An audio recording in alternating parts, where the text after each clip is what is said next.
Amici bellini, buon martedì pazzesco di mercoledì, perché mi sono svegliato presto per motivi miei di insonnia probabilmente, perché sto con i fusi orari tutti sbagliati. Però ne ho approfittato per poter ascoltare la conferenza integrale che prepara il Napoli al ritiro di Di Maro e volevo commentarla insieme a voi. Perché ci sono delle cose che ci sorprendono, altre che non ci sorprendono affatto, anche qualche indizio di mercato. Cominciamo.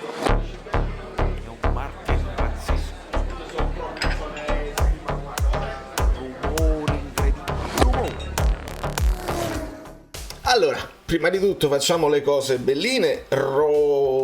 Roeggiada 23, Reggiada, potrebbe essere il dittongo Reggiada 23, benvenuti a tutti quelli che si iscrivono adesso, benvenutissimi, lasciate un like se vi pare, di cortesia, di apprezzamento, eccetera, eccetera, va bene tutto, io accetto tutto, accetto anche le critiche come è giusto che si faccia quando si mette la faccia, quando si parla ad un pubblico vasto e variegato.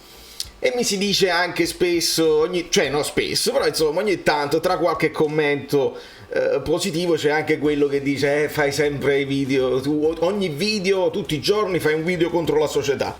Non sento di meritare l'accusa perché è falso, ma se mi trovo costretto a fare degli appunti di cose che non mi fanno piacere da tifoso del Napoli, non è colpa mia. Rigetto completamente tutte le accuse perché si potrebbero fare cose meglio e con un pochino più di classe, e da questo pulpito non verrebbero nessun tipo di dispiacere, di insoddisfazione.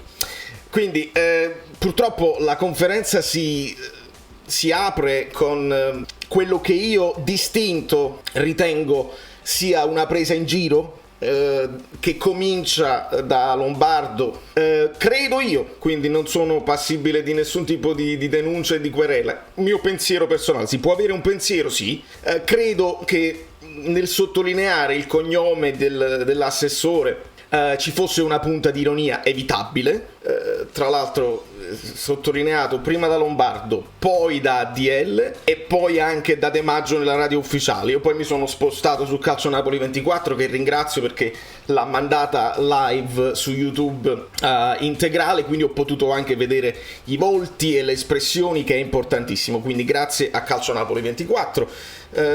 Ancora una volta, società, vogliamo far crescere questo canale YouTube ufficiale oppure no? Così non crescono i canali piccolini, ma va bene. Quindi Katzenberg con la K, come si dice? Ok, brutto, non c'è classe, è volgare. E ascoltate come si potrebbe fare, perché non è una novità la presenza di questo signore, c'è stato negli altri ritiri, e guardate l'anno scorso come un'altra trasmissione affrontava la cosa. Veramente onorati di avere con noi un consigliere di Di Maro, che possiamo parlare di ambiente, possiamo parlare di turismo, è vicepresidente dell'EPT, quindi andiamo subito a presentare. È con noi il dottor Marco Katzenberger. Buonasera a tutti, bentrovati, piacere di essere su una piattaforma digitale. Ecco Marco, Ernesto l'ha presentato con il tuo cognome, però noi ci siamo fatti un po' una cultura. Ecco, il tuo cognome si divide in due parti, una parte significa gatto, una parte significa montagna, in poche parole lince.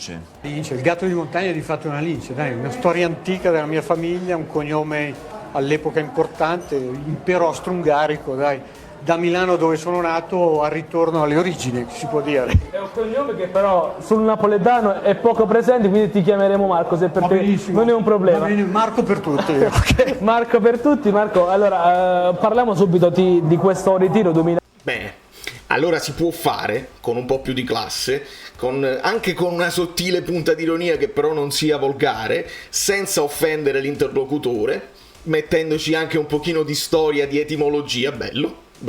E questa è una cosa che trovate, se voi googlate il nome, trovate nel 2021 un'intervista, mi pare fosse Napoli Live, Campania Live, Vesuvio Live, ma Campania Like, se non sbaglio, un'intervista dell'anno scorso, perché non è nuovo e non è che se si conoscono adesso ADL e questo signore, si conoscevano già, quindi non c'era bisogno di questa cosa. Quindi la mia, prima di andare a sviscerare tutti i punti, questo video sarà lunghissimo e chi se ne frega, la mia è una... non è una richiesta, è una speranza, ecco, di poter avere un tipo di comunicazione un pochino più pulito, un po' meno volgare, la volgarità gratuita, perché poi ogni tanto scappa anche a me, no? Ma io sono un tifoso, potrei anche permettermelo. Però tu istituzionale che rappresenti una popolazione, un gruppo di tifosi, è bruttino, perché se voi riflettete su un esempio che spesso mi viene in mente, gli autogol, no? I vari canali che fanno le parodie, i cartoni animati, eccetera eccetera, qual è la frase che viene legata a De Laurentiis? Siete tutti delle berde. Come mai? Come mai quella cosa che anni e anni fa viene sottolineata ed è sempre quella?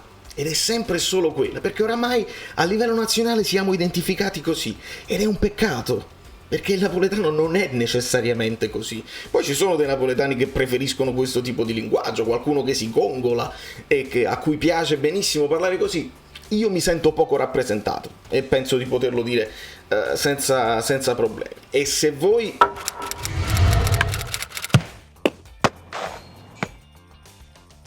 ritenete che io sto esagerando, che me la prendo sempre, che mi lamento sempre, eccetera eccetera, non dovete seguirmi per forza. Questo è un video dove io posso perdere 100, 1000, 3000 iscritti perché siete stufi di sentirmi lamentare. Benissimo, ciao, è stato un piacere parlare con voi. Io sono stufo di sentirmi rappresentato, però io non posso lasciare il Napoli, perché il Napoli è una fede che va al di là dei giocatori, degli allenatori e dei presidenti. Quindi io sono costretto a seguirlo il Napoli anche quando non mi va. Questa è la sottile differenza. Andiamo avanti, quindi con la C o con la K, eccetera eccetera. Il rafting, De Laurentiis si augura che questa volta i giornalisti partecipino al rafting in modo tale che se fanno una gara tra di loro possono anche sfancularsi tranquillamente, senza problemi, eccetera eccetera, quindi per sfogare i risentimenti personali. Evitabile anche questo, ma queste sono mie considerazioni a latere, non c'è problema. Mentre chiedo a De Laurentiis di magari di limitare questo tipo di linguaggio, chiedo anche, non a tutti i giornalisti, perché sono sicuro che molti giornalisti si rizelano di questo comportamento, ma altri che invece sorridono, sghignazzano, apprezzano, gli danno il 5 praticamente a De Laurentiis per questo tipo di comportamento. Sarebbe importante che anche voi ogni tanto lo sottolineaste, questo tipo di atteggiamento che non fa piacere a tutti. Se poi mi si viene a dire guarda che a noi ci piace proprio così deve essere l'allenatore, il presidente del Napoli deve essere così, volgare e dire parolacce in continuazione, benissimo, venite allo scoperto però. Venite allo scoperto e dite tutto quello che dice quando apre la bocca, è tutto giusto. E poi noi facciamo le pulci. Lo ripete ancora con la K un'altra volta, lo ripete anche De Maggio. Spalletti invece, qua appena apre la bocca, cerca di riportare il discorso su un piano un pochino più elegante e si dice di solito quando si fa sport con la musica nelle orecchie, invece noi abbiamo le Dolomiti che saranno la nostra musica, la nostra colonna sonora. Dopodiché una cosa bella, De Laurentiis ci dà una conferma, si parla delle gigantografie, insomma gli si chiede un pochino del mercato e ci dice De Laurentiis che Anghissà sicuramente rimane, basta, vuol dire che sono avanzate le trattative con il Fulham per questo riscatto, insomma va benissimo e questa è un'ottima cosa. Vedete, io non è che poi dico vi siete presi Anghissà, Pappo, non ho mai detto queste cose qua, e invece questa cosa la sottolineiamo perché Anghissà è un grande giocatore e si deve ripartire dai grandi giocatori. Non vi diciamo nulla, gli si chiedono un pochino ad ADL le attività che si possono aspettare i tifosi e De Laurentiis rifiuta di rispondere, dice non vi diciamo nulla, deve essere una sorpresa così i visitors sapranno, nel senso voi venite qui a scatola chiusa, pagate quello che dovete pagare e poi scoprirete le attività che ci sono. E quindi a questo tipo di risposta gli assessori, gli altri che sono presenti mi devo allineare con ADL su questa risposta qua non vi posso dire niente. Dopodiché Spalletti gli si chiede della preparazione, Spalletti dice che la preparazione è un po' cambiata, non si pensa più ad arrivare sempre con la gamba piena da aprile a maggio eccetera eccetera, dipenderà molto dalla settimana tipo, dal fatto di giocare ogni 3 giorni, quindi dovranno calcolare tutto questo, e ADL a questo ci aggiunge, ed è giusto, che ci sarà questa anomalia del mondiale d'inverno, e quindi in quel periodo noi non è che possiamo stare fermi, e quindi ADL ci conferma che ci sta questa idea di fare qualcosa, non si sa se negli Stati Uniti, negli Emirati o in Nord Africa, di fare qualcosa con altre squadre italiane. Ovviamente dice, può essere pure che qualcuno già si è organizzato, vabbè, ma tu dovresti sapere, non c'è dialogo tra ADL e le altre squadre italiane, insomma si vedrà cosa si farà durante i mondiali. Orizzonte gli chiede un pochino il giornalista Giordano, e Spalletti risponde: vogliamo avere una squadra forte, sono innamorato della squadra, ero innamorato della squadra, sono ancora innamorato. È chiaro che, vista la Champions ottenuta, arriveranno offerte per i giocatori, questo è un motivo che ritorna, è un ritornello, perché Spalletti esordì dicendo: non essendo andati in Champions l'anno scorso, questi giocatori non hanno avuto offerte da nessuno, mentre stavolta la Champions è arrivata e quindi qualche offerta per i giocatori arriverà, e quindi all'uscita di qualche giocatore Spalletti si augura e si aspetta che vengano sostituiti bene, quindi per fare una squadra forte anche l'anno prossimo. Gli si chiede anche di Oliveira, sottolineiamo, non Oliveira, giusti gli amici bellini che me l'hanno fatto sottolineare, perché Oliveira è quello della Roma, Oliveira, Mattias Oliveira, il terzino del Getafe. Pare si sia un pochino raffreddata quella pista, perché si parla della clausola eccetera eccetera, il Napoli non voleva spendere i soldi della clausola, e quindi ADL risponde: ne seguiamo in tanti, quindi glissa completamente su Oliveira, non mi sembra essere sicuro come lo è stato per Kvaratskhelia e per Anghissà, e dice al massimo facciamo una goleada di foto e di gigantografie dei giocatori che ci saranno. Goleada. Assessore donna vuol dire per ADL avere a cuore i bambini. Vabbè, anche qui non condivido, perché un assessore donna significa, abbiamo pure l'assessore donna, quindi i bambini, perché la donna deve accudire i figli, deve crescere i figli e deve stare in cucina. E comincia tutta una serie di consigli per l'assessore donna: dovete prendere degli allenatori in giro, così i bambini li possiamo appendere, li possiamo far fare attività sportiva, possono giocare a calcio, possono essere mollati i figli dei visitors, come li nomencla De Laurentiis, in modo tale che anche i visitors possono partecipare alle altre cose che ci sono da fare a Di Maro, perché poi anche i visitors possono essere vessati dalla presenza dei figli e non vogliono stare con i figli sempre appresso, probabilmente. E quindi l'assessore donna ricorda anche che oltre al calcio, perché noi solo pensiamo che il calcio è l'unico sport che esiste, ci sono anche delle piste da sci, ci sono altre attività da fare, c'è la bicicletta eccetera eccetera, e De Laurentiis la stoppa, dice no, ma la pista da sci è pericolosa, poi se si spezzano una gamba come si fa? Va bene, e quindi perché poi potete essere anche denunciati, mamma mia, brividi di simpatia. Completare la squadra prima, bella domanda questa che gli fanno. Prima di fare questa domanda dice: noi ringraziamo Di Maro eccetera eccetera per la disponibilità, e poi gli interessa al giornalista completare la domanda, completare la squadra prima, e De Laurentiis risponde: ma sai quanto cazzo gliene frega che lo hai ringraziato? Non ti rispondo, tanto siete tutti arguti alla Gazzetta, lo sapete voi. Questo rientra nel discorso di avere una stampa amica, cercare di intrattenere rapporti che siano, non dico cordiali, ma almeno un po' più eleganti. Poi non ti devi meravigliare se la Repubblica, poi noi non teniamo nemmeno la forza di essere difesi dalla stampa. Se poi la Repubblica ti caccia il contratto di Osimhen e ti sbugiarda, se poi la Gazzetta magari fa una griglia iniziale e mette il Napoli più giù in classifica, un motivo ci sarà. Devi intrattenere, devi avere dei rapporti un pochino più civili, e invece no, sai quanto cazzo gliene frega. Dopodiché gli chiedono quando inizierà l'altro ritiro, quello di Castel di Sangro. ADL risponde secco: l'8 agosto, quando il campionato pare inizi il 13 agosto. Dopodiché ci sono una serie di rumori in sala, e interviene Edo De Laurentiis, il vicepresidente, che dice: poteva anche rispondere fatti i cazzi tuoi. queste saranno le uniche parole pronunciate ai microfoni dal vicepresidente del Napoli. Poi gli si chiede di Mertens, se ci sarà, se si può dire ai bambini che verranno, se troveranno uno dei loro idoli. Ci dobbiamo rincontrare, perché De Laurentiis dice io non voglio, mentre si gioca, mentre c'è il campionato in corso, non voglio né distrarre né creare delle cose, soddisfazioni, ci possiamo incontrare il 23, il 24 che è il suo compleanno, il 25, il 26 o il 27, quindi a fine campionato. A questa domanda i giornalisti dovrebbero rispondere: ma noi sappiamo che alcuni contratti sono stati rinnovati durante il campionato, lì non valeva questo discorso del distrarre la squadra o del distrarre i giocatori, lo spogliatoio? Di Lorenzo non l'hanno rinnovato durante la stagione, come molti altri.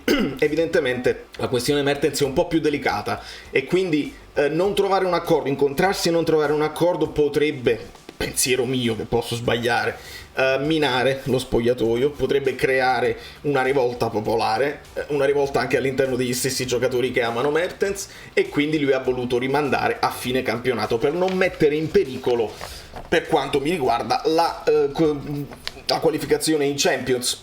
Quindi si devono rincontrare, niente è sicuro e io mi sento sempre meno sicuro di questo rinnovo. Poi si parla un po' della pandemia e De Laurentiis dice che le donne lo baciano e lo abbracciano, gli fa anche piacere, nonostante ci sia comunque sempre un po' di pericolo pandemico. E poi sulle amichevoli probabilmente ce ne saranno un paio, Spalletti ci aggiunge una battuta: dopo le amichevoli ci sarà il tiro alla fune. De Laurentiis poi dice: Higuain l'ho portato io, ve lo ricordate, io e Chiavelli all'improvviso, e fu una sorpresa bellissima, tant'è vero che Bigon si offese. Ragazzi, ma quante ve ne devo dire più? Quante ve ne devo spiegare più che così non si fa all'interno della tua stessa famiglia societaria, che tu scavalchi i tuoi collaboratori, i tuoi professionisti e restano sorpresi perché ti vuoi prendere la scena e vuoi fare il colpo di teatro. Tu prendi Higuain, lo porti con Chiavelli e Bigon si offese, è certo che si offese Bigon, e stiamo sempre lì. L'aumento dei costi probabilmente vedrà un aumento del 6%, 10% in base all'inflazione e alla crisi che ci sta, e poi il sarò con te e tu non devi mollare resterà uno slogan caro a Spalletti, magari lo miglioriamo con qualche altra parola. Con questo si è detto tutto quello che si doveva dire. A margine io non aggiungo nulla, non c'è niente da aggiungere a margine. Rinnovo la speranza che almeno nella comunicazione si possa fare un pochino meglio, essere un pochino più eleganti, essere un pochino meno volgari gratuitamente, e basta, perché io non pretendo la vittoria dello scudetto, non pretendo la vittoria della Coppa UEFA o della Champions League, non pretendo che sia comprato Mbappé. Se non si riesce a fare un settore giovanile, uno stadio, un museo, delle iniziative che avvicinino i tifosi, delle cose belle che si potrebbero fare a basso costo, una primavera che forte, o dei social che magari funzionano e crescono a livello importante, le emoji e quant'altro, c'è una cosa che si può fare gratis e si può tranquillamente evitare di dire parolacce ai microfoni, perché siete anche un esempio e la gente crede che così si fa. I bambini, i più piccoli: scusa, l'ha detto il presidente del Napoli, sono tifoso del Napoli, perché non dovrei dire parolacce a ogni piè sospinto? Da New York, Valerio Fluido è tutto. Disiscrivetevi, lasciate i dislike, non mi interessa nulla, non me ne frega. Io spero di non parlare così. Ogni tanto mi scappa, e se mi scappa chiedo scusa. Se poi questo è il mondo dove viviamo e non possiamo far altro che accettarlo, che peccato. Ciao, sono Saveria Solida. Se arriviamo a 15.000 iscritti su YouTube è una cosa di cortesia, ma secondo me dovreste seguirlo anche su Instagram, @ValerioFluido. Fa tutte queste cose credibili. Sei iscritto pure a TikTok. Di più, dai, basta, sei cringe. Quante cose.